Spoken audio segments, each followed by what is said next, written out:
Hello everyone. इस video में हम लोग डिस्कस करेंगे विनाती ऑर्गेनिक्स के बारे में।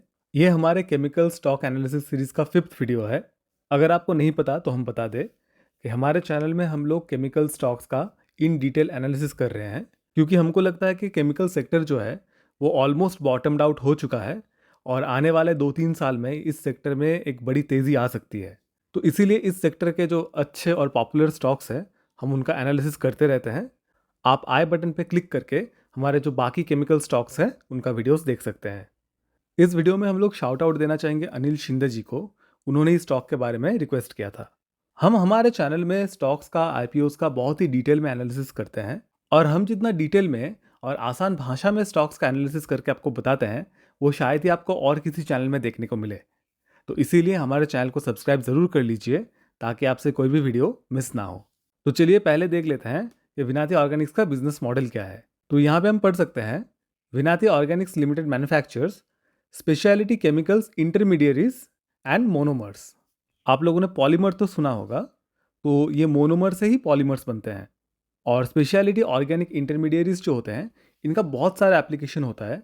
अगर हम इस वीडियो में पूरा डिस्कस करने बैठेंगे तो वीडियो बहुत लंबा हो जाएगा और बोरिंग भी हो जाएगा। तो अगर आपको इसके बारे में जानना है तो थोड़ा टाइम निकाल के आप लोग गूगल कर लीजिए, वहाँ पे आपको मिल जाएगा। हमको ये तो समझ आ गया है कि कंपनी जो है स्पेशलिटी केमिकल्स पे और ऑर्गेनिक केमिकल्स पे काम करती है, पर मेन बात जो समझने लायक है कि कंपनी का क्लाइंटेल कैसा है और कंपनी किस इंडस्ट्रीज को केटर करती है। अगर हम वो समझ गए तो कंपनी का फ्यूचर समझना हमारे लिए ईजी हो जाएगा। तो यहाँ पे हम देख सकते हैं कंपनी कौन से इंडस्ट्रीज को केटर करती है। Water treatment, construction, paints and coatings, personal care और एग्रोकेमिकल्स। तो ये सब इंडस्ट्रीज को कंपनी केटर करती है।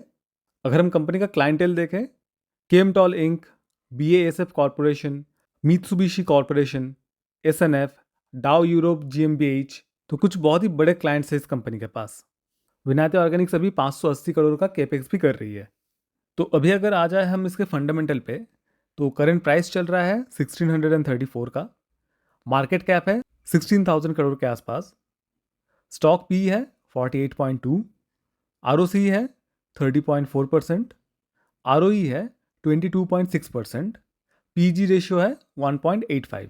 तो PG रेशियो के हिसाब से कंपनी ठीक ठाक वैल्यूड है, बहुत ज़्यादा अंडर वैल्यूड तो नहीं कह सकते।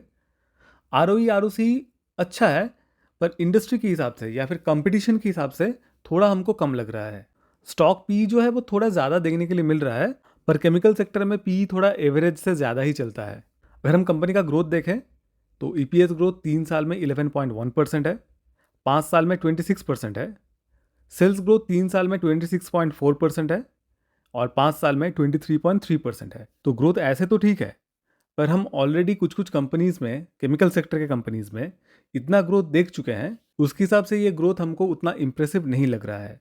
फॉर एग्जाम्पल, आप यहाँ पे आई बटन पे क्लिक करके हमारा फाइन ऑर्गेनिक्स का जो एनालिसिस है वो देखिए। विनाती Organics, fine Organics almost direct competitors हैं, पर आप लोग देख पाएंगे कि फाइन ऑर्गेनिक्स का फंडामेंटल इससे काफ़ी बेहतर है। यहाँ पे हम एक और इम्पॉर्टेंट डेटा दिखाना चाहेंगे कि कंपनी का जो रेवेन्यू स्प्लिट है वो एक्सपोर्ट से 68% आता है और डोमेस्टिक से 32%। तो यहाँ से हमको समझ आता है कि जब तक एक्सपोर्ट का डिमांड ज़्यादा नहीं आएगा, मतलब फॉरेन से केमिकल स्टॉक का डिमांड ज़्यादा नहीं आएगा, तब तक ये कंपनी का चलना थोड़ा मुश्किल है। कंपनी का ऑपरेटिंग प्रॉफिट मार्जिन 32.7% है, जो कि काफ़ी अच्छा है। कंपनी का मीडियन पी है 45.8 का और अभी पी चल रहा है 48 के आसपास, मतलब कंपनी अपने मीडियन पी के आसपास ही चल रही है, थोड़ा सा ऊपर चल रही है। अगर हम क्वार्टरली रिजल्ट देखें तो बाकी सारे जो केमिकल स्टॉक्स हैं जो कि एक्सपोर्ट ड्रिवन है मेनली, उनकी तरह ही इस कंपनी का भी सेल्स डाउन है लास्ट कुछ क्वार्टर से। नेट प्रॉफिट और EPS लास्ट क्वार्टर में थोड़ा बड़ा है, रेवेन्यू डाउन होने के बावजूद, क्योंकि ऑपरेटिंग प्रॉफिट मार्जिन थोड़ा सा बड़ा है लास्ट क्वार्टर में।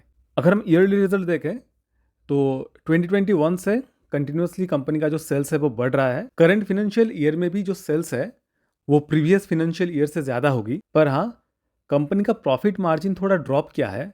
इस वजह से कंपनी का जो नेट प्रॉफिट है और EPS है वो काफ़ी ड्रॉप कर चुका है।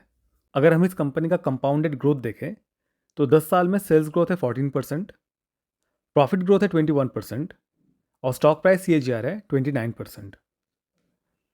5 साल में सेल्स ग्रोथ है 23%, प्रॉफिट ग्रोथ है 26% और स्टॉक प्राइस CAGR है 15%।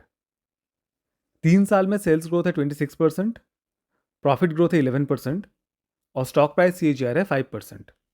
ट्रेलिंग 12 मंथ्स में सेल्स ग्रोथ है -11%, प्रॉफिट ग्रोथ है -18% और स्टॉक प्राइस CAGR है -12%। तो 10 साल के डेटा के हिसाब से कंपनी का स्टॉक प्राइस अपने ग्रोथ से ज़्यादा चल रहा है।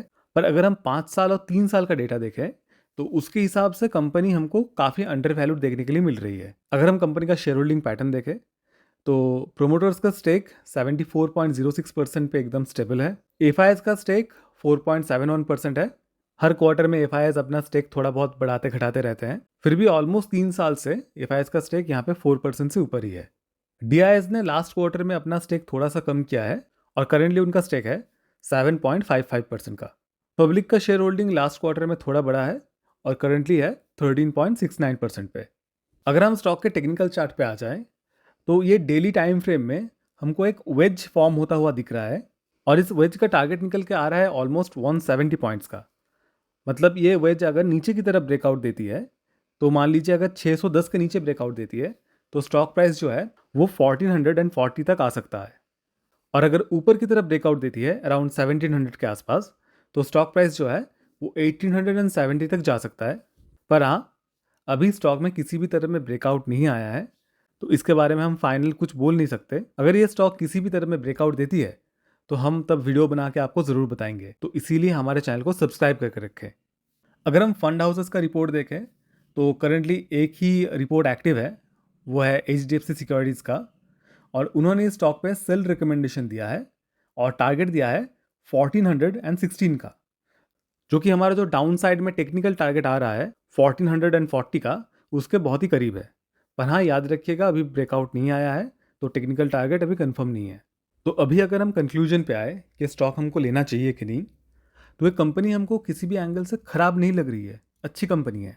पर हाँ, जैसा कि हमने पहले भी बोला कि जब हम इसको बाकी कंपनी से कंपेयर कर रहे हैं तब ये हमको उतना इम्प्रेसिव नहीं लग रही है, खास करके जब फाइन ऑर्गेनिक से कंपेयर कर रहे हैं। तो अगर आपके पास इस स्टॉक में भी पोजीशन नहीं है तो आप केमिकल सेक्टर में इन्वेस्ट करने से पहले हमारा जो प्लेलिस्ट है केमिकल स्टॉक्स का वो ज़रूर देख ले, ताकि आप बेस्ट से बेस्ट स्टॉक में इन्वेस्ट कर पाएँ। और अगर आपका इस स्टॉक में पोजीशन है तो हड़बड़ी में सेल मत कीजिए, खास करके अगर आप लॉस में है तो। अगर प्रॉफिट में है तो इसको बुक करके आप कोई और बेहतर स्टॉक देख सकते हैं जिसमें ग्रोथ थोड़ा आपको बेटर मिल सकता है। तो आई होप आप लोगों को विनाती ऑर्गेनिक्स के बारे में सब कुछ क्लियर हो गया होगा। अगर आपको वीडियो अच्छा लगा तो वीडियो को लाइक और शेयर ज़रूर कीजिए और कमेंट्स में आप ज़रूर बताइए कि आपको नेक्स्ट कौन से स्टॉक के ऊपर वीडियो चाहिए। अगर आपको अपना पोर्टफोलियो रिव्यू करवाना है तो डिस्क्रिप्शन बॉक्स में या पिन कमेंट में आपको हमारा ईमेल आईडी मिल जाएगा, आप हमको ईमेल कर सकते हैं। हम लोग बहुत मेहनत से आपके लिए वीडियोस बनाते हैं, तो चैनल को सब्सक्राइब ज़रूर कर लीजिए। मिलते हैं नेक्स्ट वीडियो में। Thank you.